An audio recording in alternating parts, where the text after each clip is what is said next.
Bonjour à tous, mon nom est François Chartrand. Nous sommes présentement le 28 février 2022. Alors, ça, c'est un autre de ces vidéos que si je le fais pas maintenant, je le ferai jamais. J'ai eu une journée très éprouvante et puis j'avais pas du tout envie. Mais bon, me voilà. Je vais vous dire ce que j'ai à dire. On va relaxer ce soir. Je vais vous raconter une histoire. Les initiateurs des temps primordiaux, il y a de ça très très longtemps, on parle ici de dizaines et de dizaines de milliers d'années, sont venus sur Terre. Eh oui, pendant qu'aujourd'hui nous posons toujours la question à savoir si il y a de la vie dans l'univers. Il y a des gens qui disent que oui, d'autres non, on n'est pas certain. Par contre, il y a des vestiges sur Terre, il y a des archives, il y a des traditions, il y a beaucoup d'évidences qui montrent que, effectivement, ces initiateurs des temps primordiaux ont bel et bien existé. D'ailleurs, nos élites, quand on parle là, de ceux qui sont au-dessus, du dessus, ceux qui sont tout en haut, là, qu'on connaît pas, hein?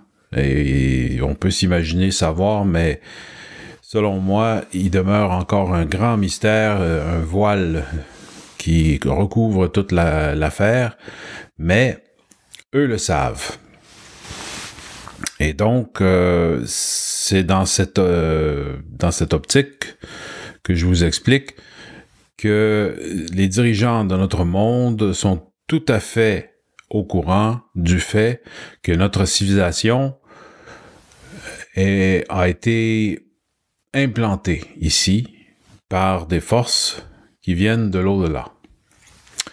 Maintenant, cette réalité qu'ils partagent entre eux en secret est quand même nous concerne tous.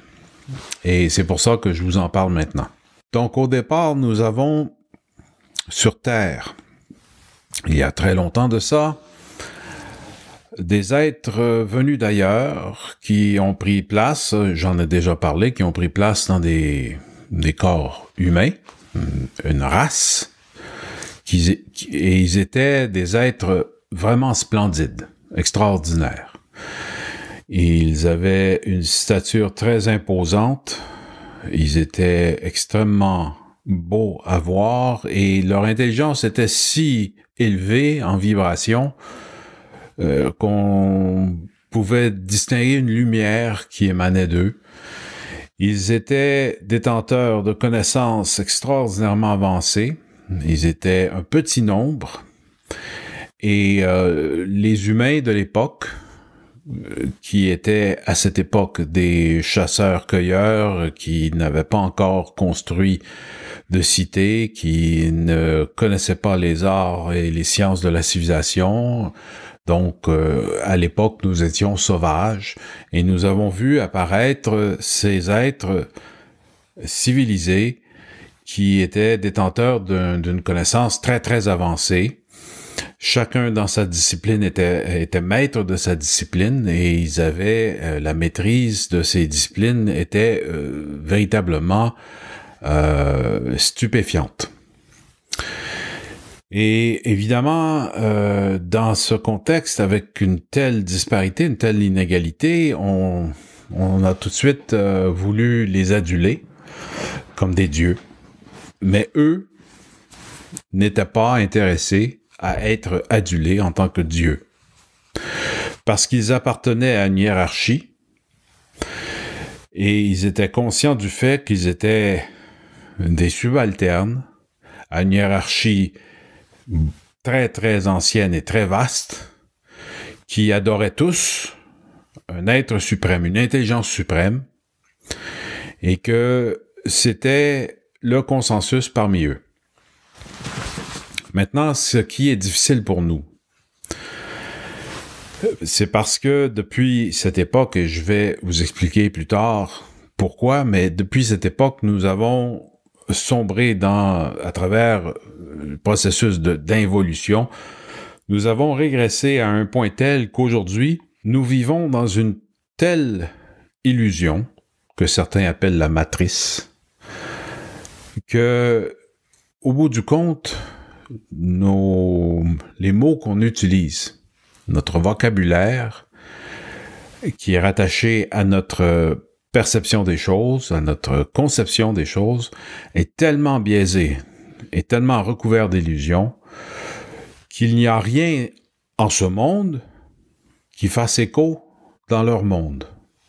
Je parle du monde de ces êtres de l'époque qu'ils apportaient chez nous.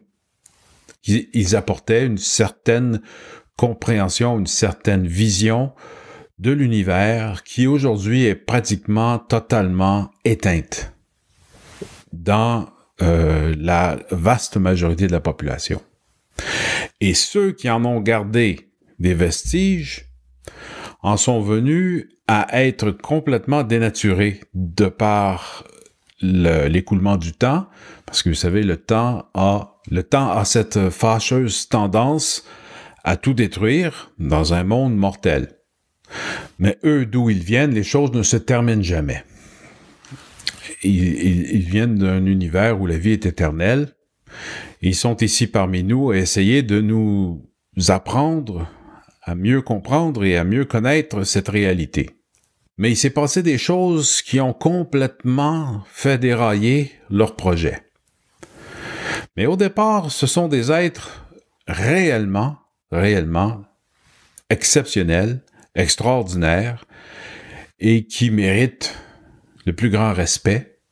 Même s'ils refusaient d'être adulés, ils avaient quand même une prestance tout à fait respectable et admirable, et leurs intentions et leur travail étaient vraiment très utiles pour l'humain.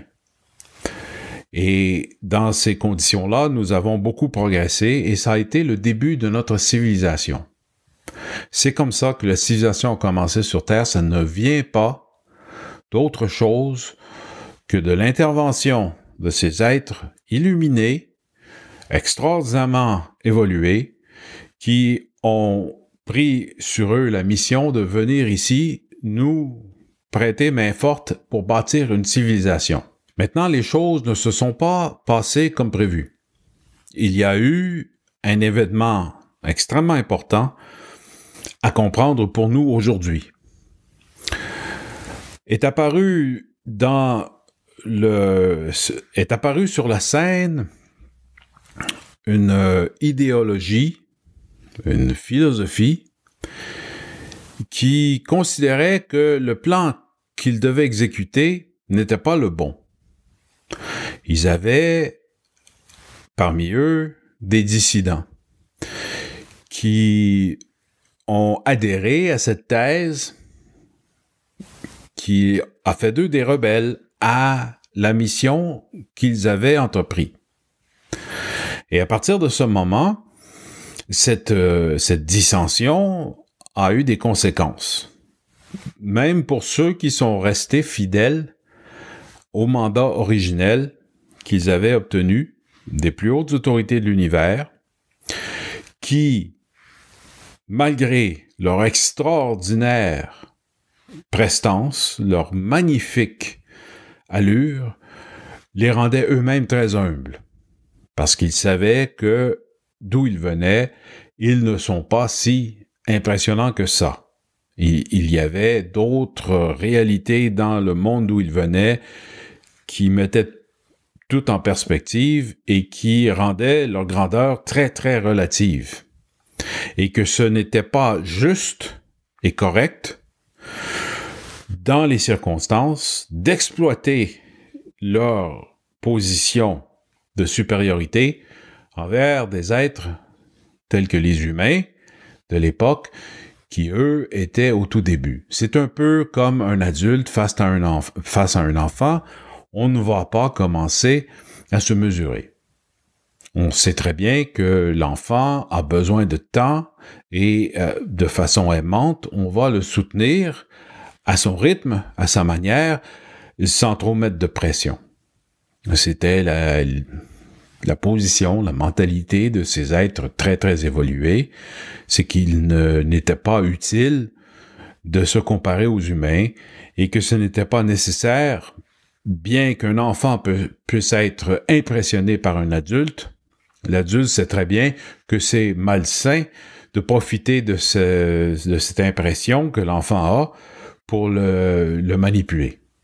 Alors, ils étaient intéressés à travailler avec nous, mais ils prenaient à la légère notre tendance à les aduler, et parce que eux savaient qu'il y a une intelligence suprême qui règne sur toute la création et qui fait de nous des êtres relativement ignorants comparativement. Maintenant, ce qui, je pense, est plus important que tout le reste dans cette très ancienne histoire, c'est qu'il y a eu des conséquences de toutes sortes à cette faction rebelle qui a décidé de faire autrement que ce qui avait été prévu. Mais la conséquence, possiblement la plus importante qui nous concerne aujourd'hui directement, c'est que ils ont enfreint, et ça j'en ai beaucoup parlé, mais j'y reviens parce que c'est très important, ils ont enfreint une loi vraiment cardinale dans leur intervention. Ils ne devaient pas se procréer et surtout pas se croiser avec les autres races qui étaient ici présentes. Mais ils l'ont fait, un certain nombre d'entre eux, ils étaient tous des mâles. Et ça, c'est important. Et là, je vais essayer d'aller plus loin parce que j'ai pas envie de me répéter, mais je retrace l'histoire pour apporter un éclairage qui nous concerne présentement dans les événements actuels. Il n'y a pas moyen de vraiment bien interpréter l'actualité dans le monde en ce moment sans comprendre les conséquences de ce qui s'est passé. Et là, on parle de 200 000 ans en arrière. Ils se sont croisés avec des races humaines et ont donné naissance à ce qu'on appelle des demi-dieux. Mais ils n'étaient pas des dieux et donc ce n'étaient pas des demi-dieux. Tout ça est sujet à interprétation, mais bon, on entend parler par exemple des Anunnaki, Enki, Enlil, qui sont ces êtres. Ben là, on va vers Zecharia Sitchin pour essayer de comprendre, parce que c'est le premier à avoir traduit les textes qu'ils nous ont laissés. Mais les textes en question sont arrivés longtemps après les faits. C'était des légendes qui avaient été relatées à travers les âges et à un moment donné, on a décidé de l'écrire sous cette forme-là. L'écriture cunéiforme des Babyloniens, c'était des rouleaux de terre cuite et on avait là un langage tout à fait inconnu, totalement inconnu. Et là, Zecharia Sitchin, lui, a été le premier à traduire ces textes. Mais il faut savoir que Zecharia Sitchin avait ses bureaux dans le centre Rockefeller à New York. Rockefeller. Et là, il faut vous faire le lien tout de suite. Les Rockefeller sont au centre de ce mouvement pour un nouvel ordre mondial. Et si on va voir ce qui se passe, par exemple, avec le tribunal de l'opinion publique, avec le grand jury de Rainer Fulmich et son équipe, et qu'on écoute attentivement ce qu'il nous dit, ben ce sont ces gens-là qui sont précisément en train d'élaborer un plan de dépopulation, un plan qui vise à transmuter l'être humain. Je vous épargne les détails, ça dure des heures, les audiences, mais en résumé, les grands architectes de la grande initialisation économique qui a été déployés au moment de l'apparition de cette pandémie. Et là, qu'on a vu toutes les restrictions sur le développement économique, sur le fonctionnement des petites entreprises, sur le tissu de notre société qui s'est rapidement désagrégé avec toutes ces contraintes.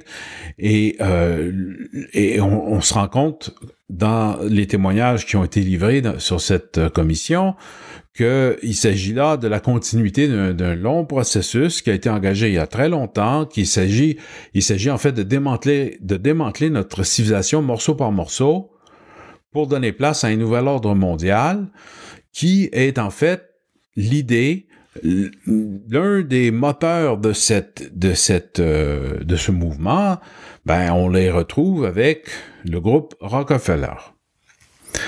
Et ce groupe, et il y a le plan Rockefeller où c'est très bien écrit, longtemps d'avance.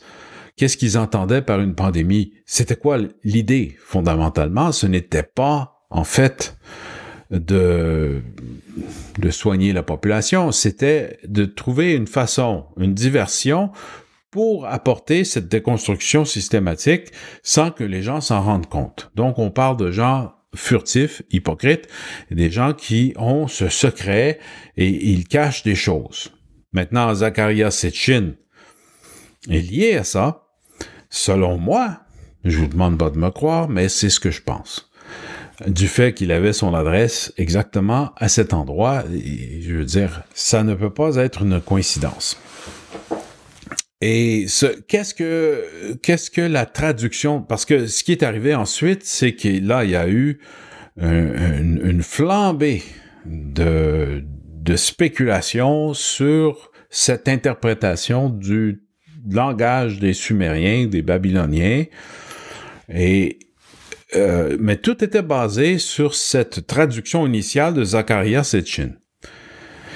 Et selon cette traduction, ben, les Anunnaki sont venus ici chercher de l'or. Voilà. Les humains, ça, c'était une quantité négligeable. On allait faire d'eux des esclaves et ils nous ont génétiquement modifiés. Selon la version, la traduction de Sitchin, ils nous ont génétiquement modifiés, faire de nous des esclaves pour pouvoir extraire l'or. Et bien sûr, plus tard vient des valeurs rédemptrices. Ils ont quand même vu la valeur de ces esclaves et ils ont commencé à instaurer un système plus équitable pour leurs esclaves et ainsi de suite. Maintenant, les Rockefeller aujourd'hui, le plan qu'ils ont, hein, le World Economic Forum, et puis l'agenda 21 et l'agenda des globalistes, ben ce que on entend dire par la bouche de Rainer Fulmich et les avocats qui sont réunis et le grand jury, les observateurs et les témoins à comparaître, nous disent qu'ils se prennent pour des dieux, en fait. Et ils pensent que le plan de la création, tel que conçu à l'origine, est tout à fait défaillant et qu'il faille, nous, de notre prestance, faire mieux que ce que le Créateur avait envisagé. Et que cette intelligence suprême, en fait, elle n'est pas vraiment très intelligente. C'est ce qu'ils nous disent. Et là, ils font des promesses. Ils font des promesses que nous allons protéger l'environnement, nous allons combattre la pauvreté, nous allons améliorer la génétique humaine, le transhumanisme, c'est ce qu'ils nous disent. On va faire de vous des êtres humains plus capables, mieux adaptés. Comment on dit ARN, modifier la génétique, vous voyez? Mais le problème, c'est que apparemment, ça nous a pas vraiment aidés. Et en fait, tout ce qu'ils nous ont promis, c'est du vide. C'est que ce qui se cache derrière ça, et là, je vais y revenir, ce n'est pas seulement que ces gens, aujourd'hui, veulent supplanter les forces de la création et devenir eux-mêmes des dieux de la création, c'est qu'en fait, ils sont les héritiers d'une très, très ancienne tradition qui remonte à l'époque des initiateurs des temps primordiaux. Et on peut s'énerver et on peut s'exciter, on peut se mettre en colère, on peut faire ce qu'on voudra devant ces contradictions et ces paradoxes, devant toute cette folie qui nous entoure. Mais si on ne remonte pas le fleuve de l'histoire jusqu'à l'origine pour comprendre ce qui s'est vraiment passé, je pense que c'est peine perdue. Nous allons sombrer dans le chaos. Alors, il faut lever le voile sur ce qui s'est vraiment passé et pour ça, il faut retourner très, très loin en arrière. Alors, nous avons des êtres tout à fait extraordinaires qui vivent parmi nous, dans la chair. Ils sont géants, ils sont radieux, une lumière se dégage d'eux qui est propre à impressionner tous les mortels qui les entourent. On veut les aduler, mais eux refusent parce qu'ils sont les dévots de l'intelligence suprême qui les a formés, qui leur a donné qui leur a donné la vie. Et ils sont dans une attitude de profonde révérence par rapport au Dieu de la création qu'ils considèrent et qu'ils vénèrent et qu'ils considèrent être loin, loin, loin au-delà de leur statut. Et il n'est pas question qu'ils acceptent d'être vénérés comme des dieux. Alors, ce que nous voyons aujourd'hui de ces gens qui sont d'une caste d'aristocrates, qui ont cette mentalité, c'est tout à fait contraire à ce qui est à l'origine de leur propre système de croyance. Alors, qu'est-ce qui s'est produit? Eh bien, et là, c'est très important. Une race est née de cette union interdite. Une race maudite, comme on pourrait dire. Et cette race existe encore aujourd'hui, ou en tout cas, nous vivons aujourd'hui sous l'influence de l'histoire de cette race, une histoire cachée. Une théocratie occulte. Des individus qui aujourd'hui adhèrent à une religion qui justifie leur pouvoir et qui est occulte, qui est cachée. Et cette religion, on doit la connaître. On doit apprendre à la connaître. On doit savoir ce que c'est. D'accord ou non, c'est pas ça la question. Pour ou contre, c'est pas ça la question. Il faut savoir qu'est-ce qui s'est vraiment passé pour qu'aujourd'hui nous sommes confrontés à de tels événements. Parce que je vous expliquerai ensuite pourquoi ce que nous vivons aujourd'hui est directement lié à ça. Directement lié à ça. L'apparition d'une race qui était hybride. Et le fait que Zecharia Sitchin nous a dit que ils sont venus ici pour venir chercher de l'or, c'est le fait de leur illusion et de leur propagande. Et ce n'est pas ce qui les a amenés ici, n'était pas un métal. Ce qui les a amenés ici, c'est l'être humain, l'or de ce monde. C'est l'être humain, c'est notre conscience, c'est notre intelligence, c'est ce qui a la plus grande valeur sur la planète Terre, c'est nous. Et aujourd'hui, les Rockefeller et compagnie voudraient vous faire croire autre chose. Et pourquoi? Eh bien, parce qu'ils ont entrepris de dominer le monde dans une position de faiblesse. Et ça, c'est très important à saisir. Ils ne sont pas tout-puissants et ils ne sont pas en train de façonner notre futur. Au contraire, ils sont extrêmement faibles. Et qu'est-ce qui les rend si faibles? C'est leur haine. Ce sont des gens haineux. Ils ont beaucoup de bagages affectifs, des mémoires non résolues. Ils sont troublés, ils sont dérangés. Et pourquoi? Parce qu'ils ont peur. Et de quoi ont-ils peur? Eh bien, ils ont peur d'avoir fait fausse route par rapport au plan originel. Ils ont peur de l'intelligence suprême qu'ils ont tenté de supplanter. Et c'est cette peur qui les rend malades. Et c'est cette peur qui garantit leur échec et leur chute. Et c'est cette peur qu'ils essaient de vous transmettre avec toutes ces idées que nous sommes des esclaves modifiés génétiquement pour miner de l'or pour les véritables dieux qui sont de loin supérieurs à nous. Alors qu'en réalité, les Anunnaki sont venus ici pour nous épauler parce qu'ils nous considéraient comme des membres de leur famille, bien sûr, très immatures au début de notre chemin, mais quand même faisant partie de leur famille. Il y avait cette fraternité, cette proximité au niveau spirituel entre les dieux, les initiateurs des temps primordiaux, les dieux entre guillemets, je le précise, qui n'étaient pas vraiment des dieux. Pour nous, peut-être, ils pouvaient sembler être des dieux. Mais voilà que, bon, pour en revenir à cette race qui apparaît à cette époque très, très, très reculée, cette race a hérité de leurs parents, et ça c'est très important. Leurs parents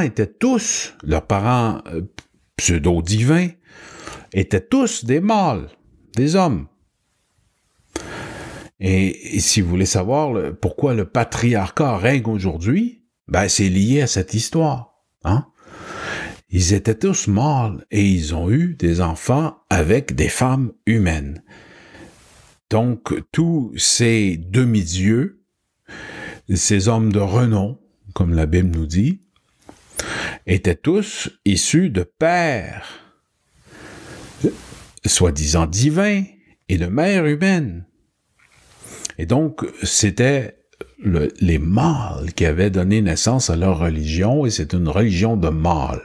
Et là, c'est pour ça, et si vous voulez savoir pourquoi on retrouve l'aiguille de Cléopâtre, le ménisque qui se dresse sur la place de Rome, au Vatican, ou à Washington, ou un peu partout dans le monde, à Paris, c'est un symbole du phallus d'Osiris ou de Lucifer, ou celui qui leur a donné l'idée que le plan du Créateur n'était pas le meilleur et que eux pouvaient faire mieux que ça et que cette idée de ne pas respecter le plan originel a donné lieu à cette race hybride.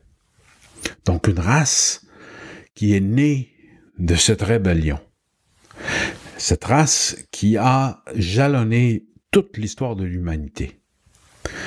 Et cette race qui, encore aujourd'hui, est tout à fait occulte et inconnue. Et alors les gens veulent savoir, mais de quelle race est-ce que tu parles? De quelle race est-ce qu'il s'agit?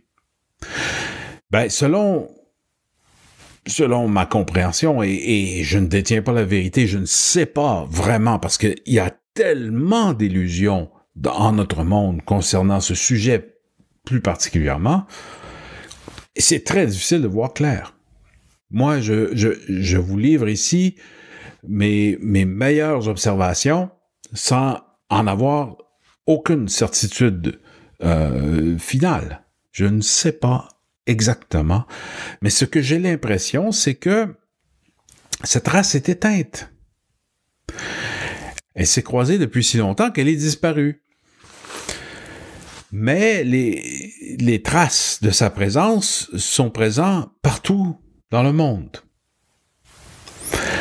Et c'est ça qui est le plus difficile à comprendre dans cette histoire. C'est qu'on a une race qui est à l'origine du droit divin de régner. Les rois doivent avoir cette généalogie pour régner. Et pourquoi? Mais évidemment, pourquoi? Parce que le pouvoir vient du ciel, et que eux le savent, et que nous en doutons. C'est évident, c'est clair. Le vrai pouvoir sur Terre vient du ciel.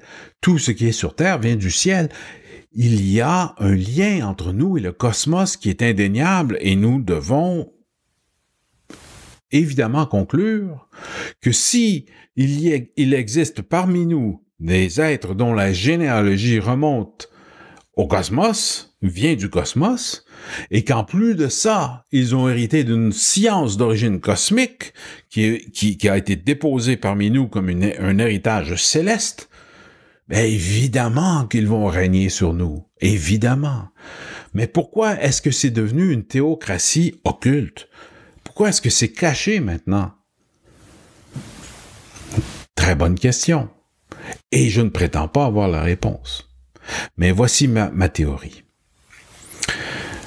Parce qu'il s'est produit des choses plus tard, très, très loin dans le temps, après l'apparition de cette race hybride.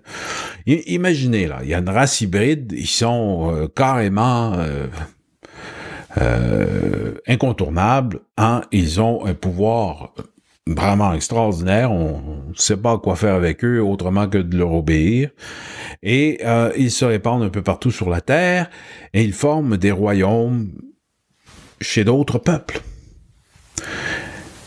Et c'est ça qui est, je pense, un des aspects les plus importants dans toute cette histoire-là, c'est que les races, les maisons royales ne sont pas nécessairement de la même origine ethnique que les peuples sur lesquels ils dominent.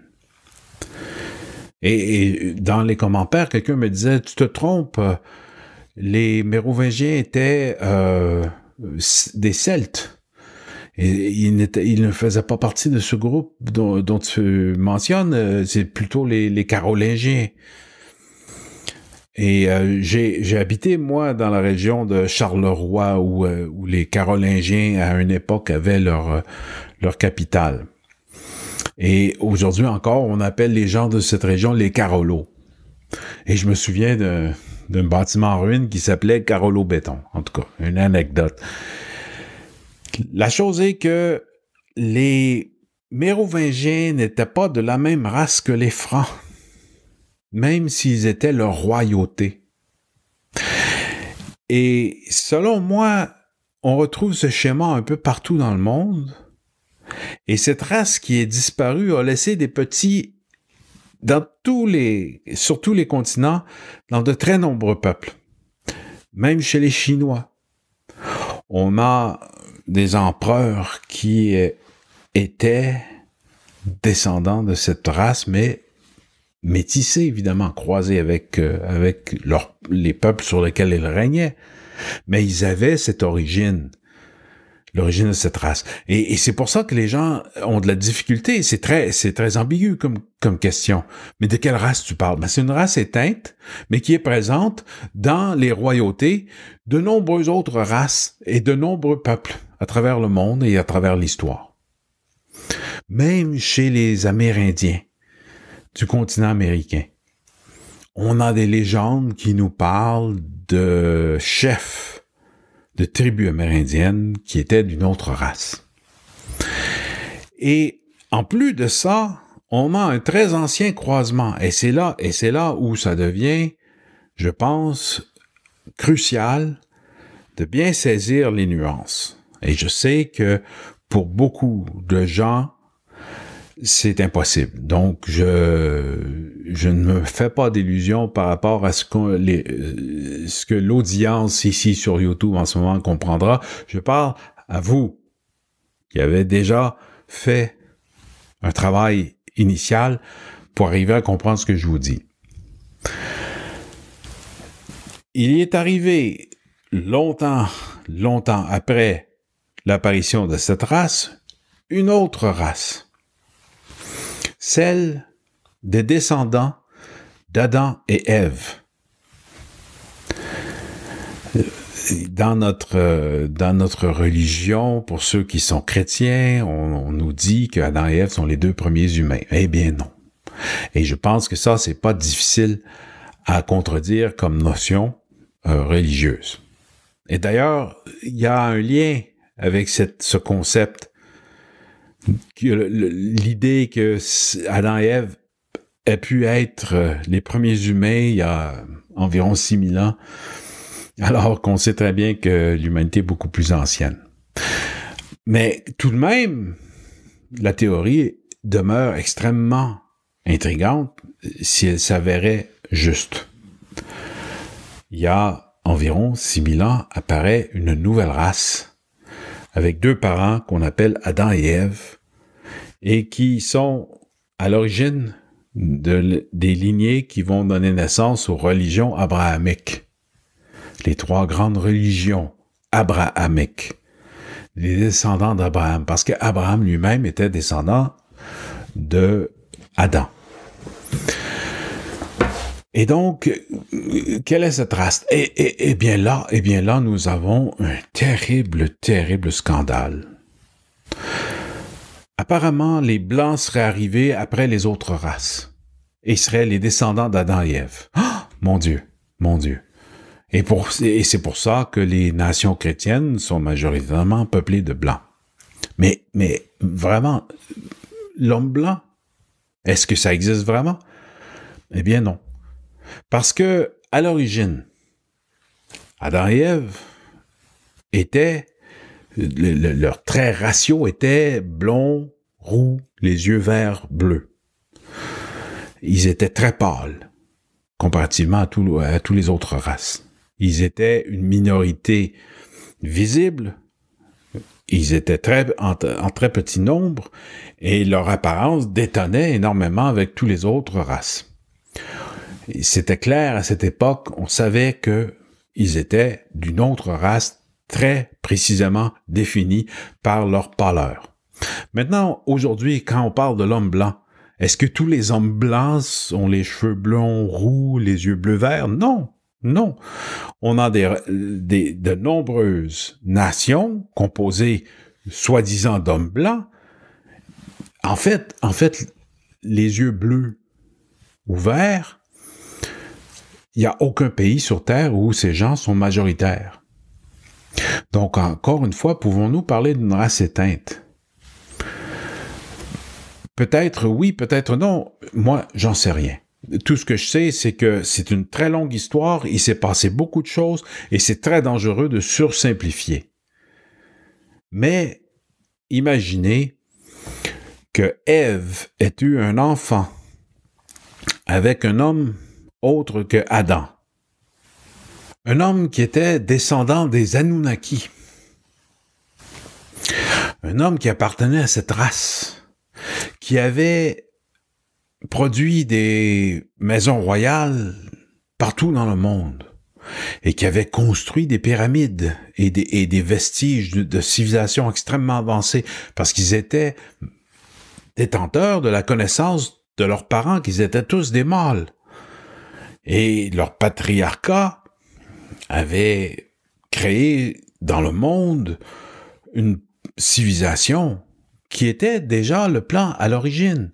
La seule différence, c'est que les initiateurs des temps primordiaux qui sont venus ici pour nous enseigner les arts et les sciences de la civilisation ne devaient pas en créer une race qui serait détenteur de cette connaissance et qui s'en servirait pour établir leur règne sur d'autres races et d'autres peuples et à travers le monde entier.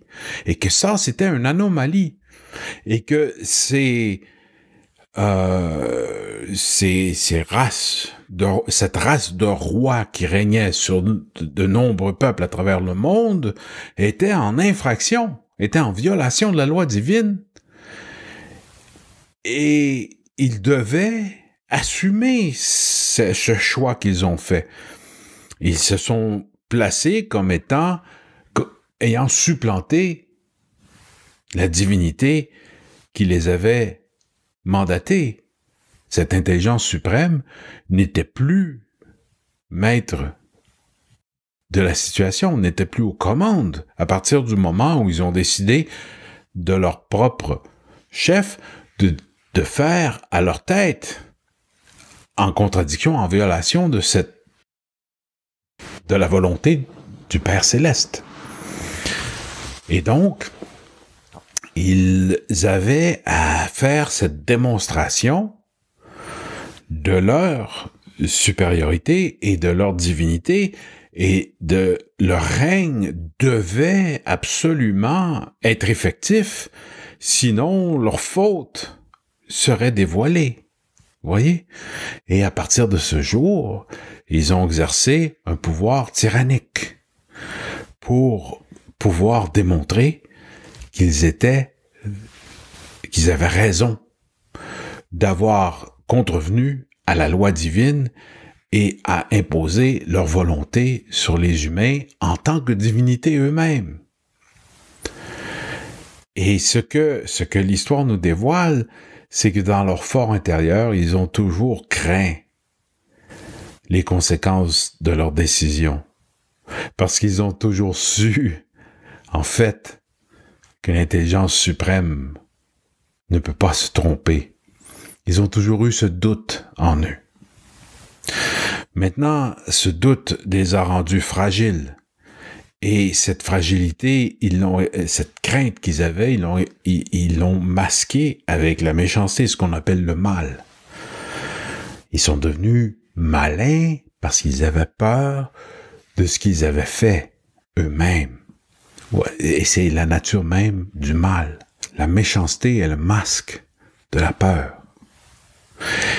Et à partir de ce jour, leur tyrannie est devenue de plus en plus suspicieuse, de plus en plus dénaturée, de plus en plus étrange, jusqu'au jour où, dans le jardin d'Éden qui avait été construit pour recevoir ces deux premiers géniteurs d'une nouvelle race, Adam et Ève, qui faisaient partie du plan divin. Vous voyez, on n'a pas été abandonnés, là. Notre civilisation n'a pas été livrée à elle-même. Et on s'en fout, là, de quelle race est arrivée après ou avant. L'important, c'est que nous vivons tous ensemble sur une planète et nous avons besoin de soutien. Et est arrivé des êtres, et ce soutien, il est aussi génétique.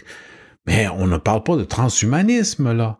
On ne parle pas d'expériences de laboratoire par des savants qui se croient illuminés. On parle d'une science qui est à la base même de la vie sur Terre. La science de l'intelligence suprême elle-même et de la hiérarchie céleste qui ont développé tous les mondes habités par des êtres intelligents à travers tout le cosmos et qui ont tenté une expérience avec notre monde ici en se basant sur leurs expériences. On ne parle pas ici d'une science qui a été développée récemment sur Terre. On parle de la plus ancienne science qui existe dans tout l'univers, qui est basée sur l'intelligence suprême qui a créé tout l'univers. Vous voyez, c'est ça qui est le plus difficile dans tout ça. C'est que quoi qu'on puisse dire ou faire en notre monde, rien de tout ça ne peut trouver écho dans l'au-delà. Nous sommes ensevelis sous un couvert d'illusions si opaques que rien ne transparaît. Et nos mots, les mots nous embêtent. Tous les concepts qu'on peut développer à travers notre vocabulaire sont faux.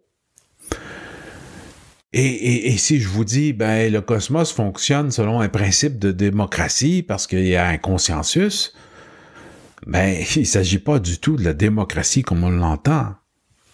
Et si quelqu'un d'autre me dit, ouais, c'est plutôt une monarchie constitutionnelle. Mais si un monarque donnait au groupe constitué le droit d'élire leurs représentants, il y a une complexité, il y a une subtilité, il y a une finesse dans ce qui se passe dans le cosmos qui n'a pas d'écho ici. Nous, on est coincés avec tous nos principes. Même si on mange beaucoup de croûte, on peut devenir très gras et perdre des cheveux, et c'est pas très sexy. On demeure coincé avec ça.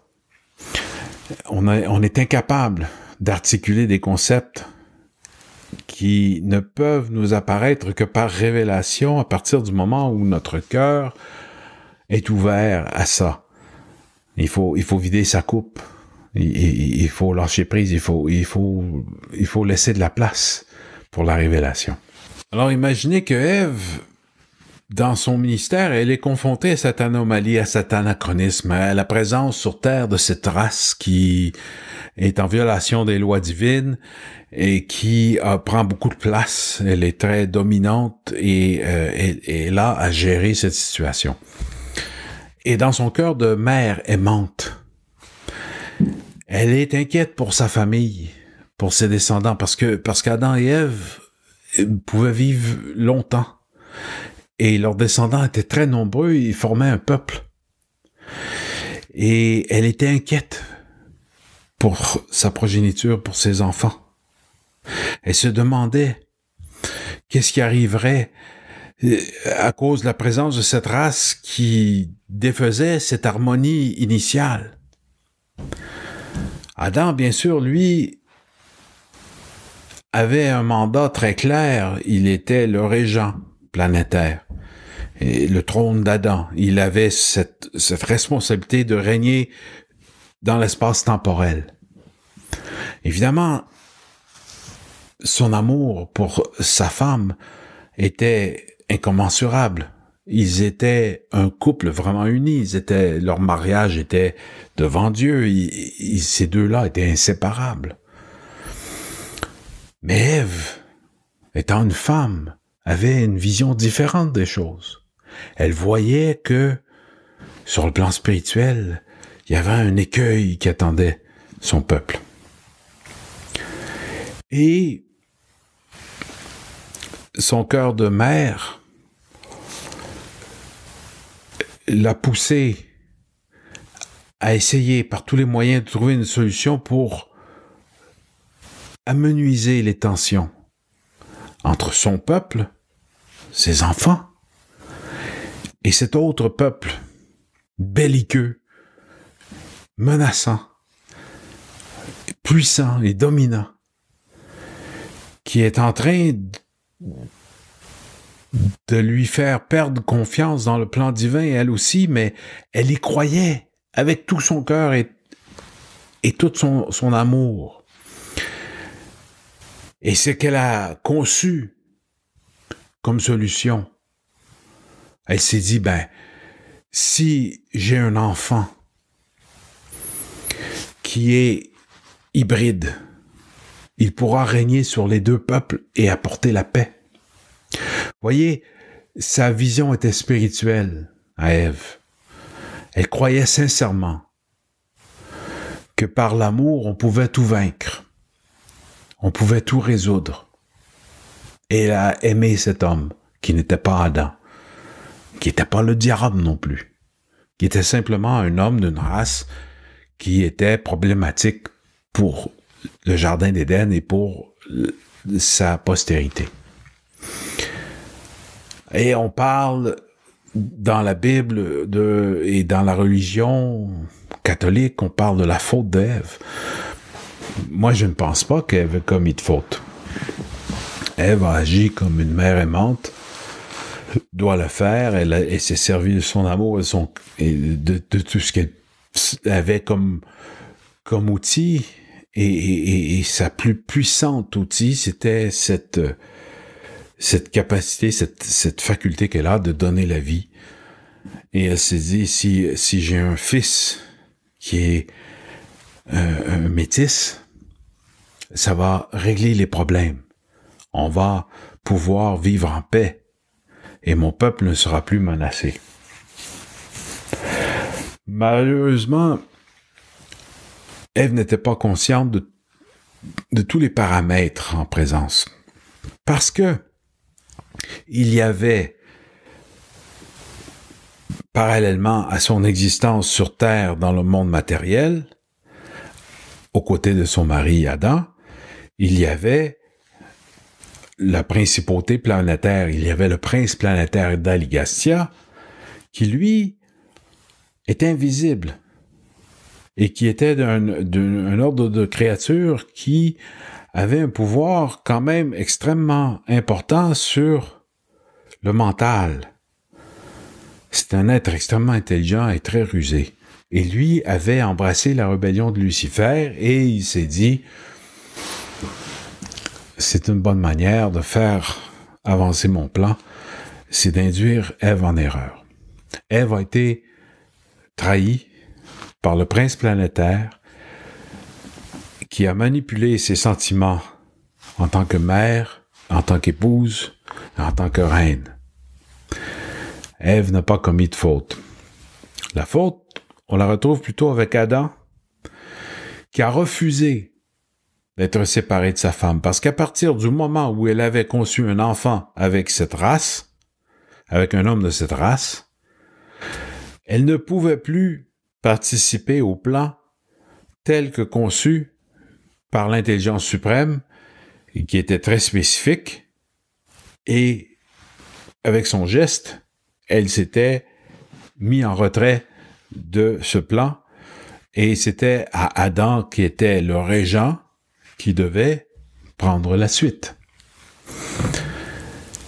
Et Adam ne pouvait pas imaginer vivre sans Ève, et c'est lui qui a commis la faute. Pourquoi je vous raconte tout ça? C'est parce que les belligérants à l'heure actuelle dans notre monde qui veulent et qui sont en train présentement d'essayer de déclencher une guerre mondiale, je ne sais pas si vous les avez entendus. Écoutez la télévision si vous voulez. Vous allez les entendre, leurs cris de guerre retentis dans tout l'Occident. Il faut venir à l'aide de l'Ukraine. Vous croyez vraiment que le sort des Ukrainiens les intéresse? Non. C'est leur sort à eux qui est en jeu. Quand je dis eux, ils ont des porte-paroles un peu partout, contrôlés, bien placés, qui souvent ne font que répéter comme des perroquets sans trop savoir, mais qui suivent les ordres de leurs maîtres, qui sont très inquiets présentement. Et tout ça remonte à la faute que eux croient que Ève aurait commis. Pourquoi? Parce qu'elle a donné naissance à Caïn. Et Caïn, lui, était métis, à la fois du sang adamique, sans que son père soit Adam, mais sa mère Ève était de cette race, et son père était de la fameuse race de l'Antiquité des initiateurs des temps primordiaux, appelez-les comme vous voudrez. Vous savez, ils ont été appelés sous de nombreux noms, mais leur réalité et leur présence a été le sujet de tant de diversion et tant de propagande et tellement de légendes qu'on ne sait plus comment les appeler et on ne sait même plus s'ils existent vraiment.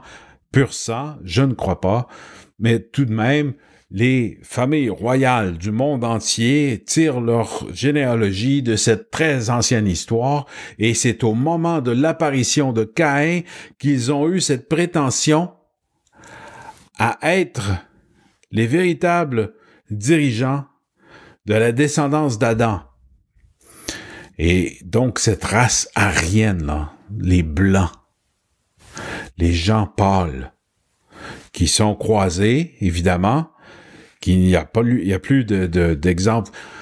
Vous voyez, ça, c'est une très grande énigme pour moi également. Je vous en parle par souci d'honnêteté dans ces moments très graves. Mais apparemment, vous savez, Poutine nous dit « Je veux dénazifier l'Ukraine ». Les nazis? Comment ça, les nazis? On pensait qu'ils étaient disparus. Qu'est-ce qui se passe là? C'est qu'il y a cette idéologie qui persiste. Et les nazis avaient cette idée de la domination d'un empire par un groupe racial. Les grands blonds. Les gens blonds aux yeux bleus, verts, roux, peu importe, les gens pâles, très pâles, étaient supposément d'une race supérieure. Ça vient d'où, ça? Ce sont les descendants d'Adam et Ève. Mais comment peuvent-ils être des monstres comme on l'entend aujourd'hui s'ils étaient appointés par le pouvoir divin qui nous a apporté, qui a apporté un don à notre civilisation en disant, voici, vous allez aider cette humanité à progresser et vous allez donner naissance à une nation qui va se croiser avec toutes les autres nations et vous allez leur transférer la volonté de Dieu pour qu'elle soit faite sur terre. C'est le début de l'histoire biblique. C'est comme ça que ça commence. Dieu nous envoie un couple qui s'aiment profondément et qui sont dévoués à l'essor de l'humanité. C'est quoi le rapport avec le nazisme? Eh bien, Caïn, c'est ça le rapport.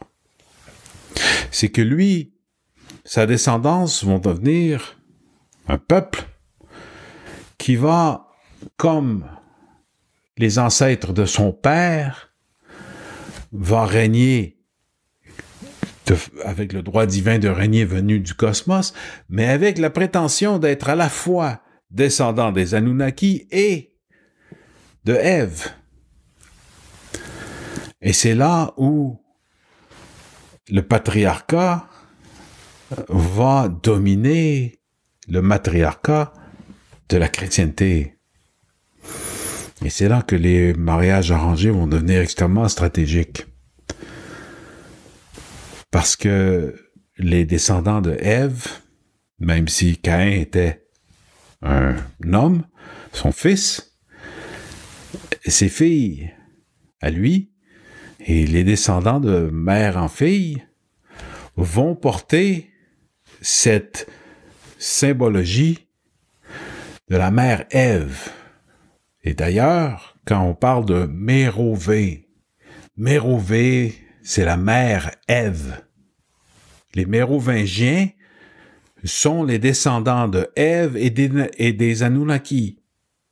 Et ils vont régner sur les Francs qui sont un peuple celto-germanique, qui sont les descendants d'Adam et Ève. Vous voyez tout le mal qui est causé par la cabale des tout-puissants qui cherchent par tous les moyens à créer un nouvel ordre mondial est justifié par la naissance de Caïn.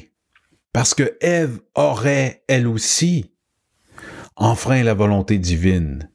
Et que donc tous les descendants d'Adam sont soumis à la décision de Ève. Et c'est pour ça qu'ils se sont donné le droit de persécuter les chrétiens dans le monde entier. Et c'est pour ça que présentement, la Russie intervient. Pourquoi?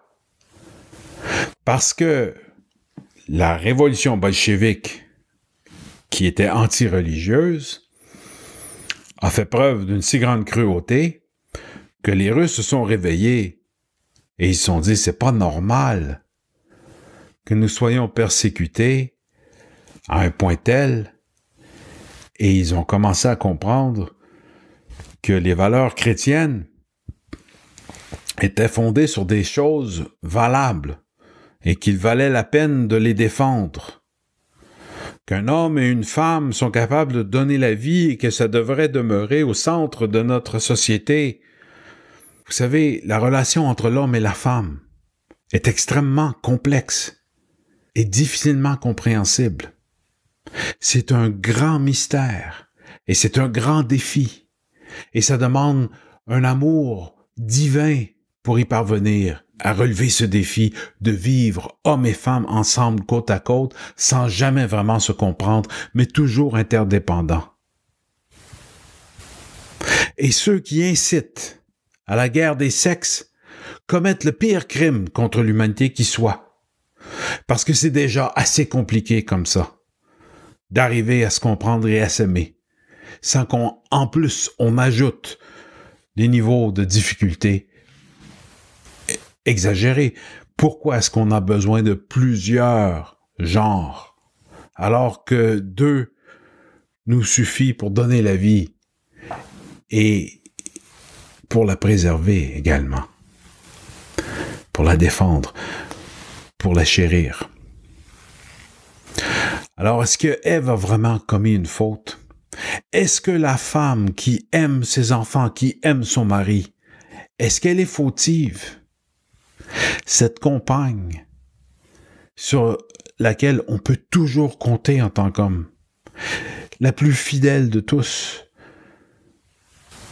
cette compagne aimante, qui ne cesse jamais de nous pardonner nos torts et qui ne tarit jamais d'amour, celle qui nous soigne, qui nous console, celle qui nous aime plus que tout autre, cette femme, n'est-elle pas la meilleure de tous?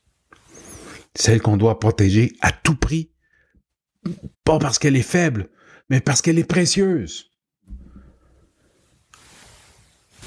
Ève n'a pas commis de faute. Elle a aimé son mari, elle a aimé ses enfants, et elle a agi comme une reine devait le faire.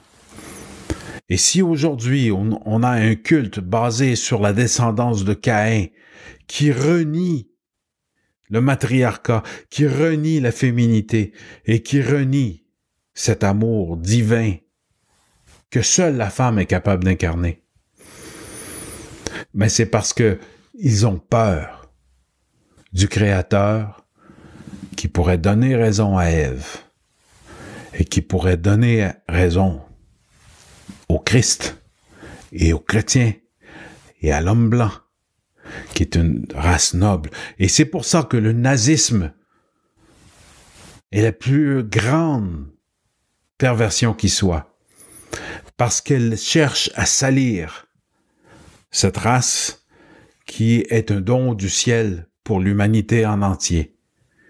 Et si vous êtes honnête de quelque race que vous êtes, vous savez très bien que les gens de race blanche ne sont pas mauvais ni méchants. Mais sachez que depuis des milliers d'années, un groupe qui a peur du Créateur se sert de cette race comme bouclier pour cacher leur présence. Et ils ont régné avec la terreur et la tyrannie sur les races qui sont descendants d'Adam et Ève, et ce sont les descendants de Caïn qui ont fait ce méfait et qui, aujourd'hui, devraient chercher la rédemption avant toute chose, plus que quiconque. Et on se demande si c'est possible, dans bien des cas, mais il faut continuer de chercher la rédemption. Et présentement, nous avons les médias de tout l'Occident qui lancent un cri de guerre contre la Russie en faveur de l'Ukraine. Et je vais vous dire pourquoi. C'est parce que l'Ukraine était la plaque tournante des Khazars, c'était l'endroit, et c'est encore aujourd'hui l'endroit, où ils organisent leurs méfaits à l'échelle planétaire. Et c'est en Ukraine que vous allez trouver les preuves du blanchiment d'argent, sur la vente des armes, sur le trafic des êtres humains pour le sexe, des enfants incluant, sur la fabrication d'armes biologiques. Vous allez trouver en Ukraine les preuves que ces gens ont perdu leur chemin parce qu'ils sont enfouis dans la crainte du Créateur. Vous allez également trouver la preuve que l'intelligence suprême existe vraiment, même pour les plus méchants de tous. Parce que cette mafia khazarienne est extrêmement violente et brutale et dangereuse.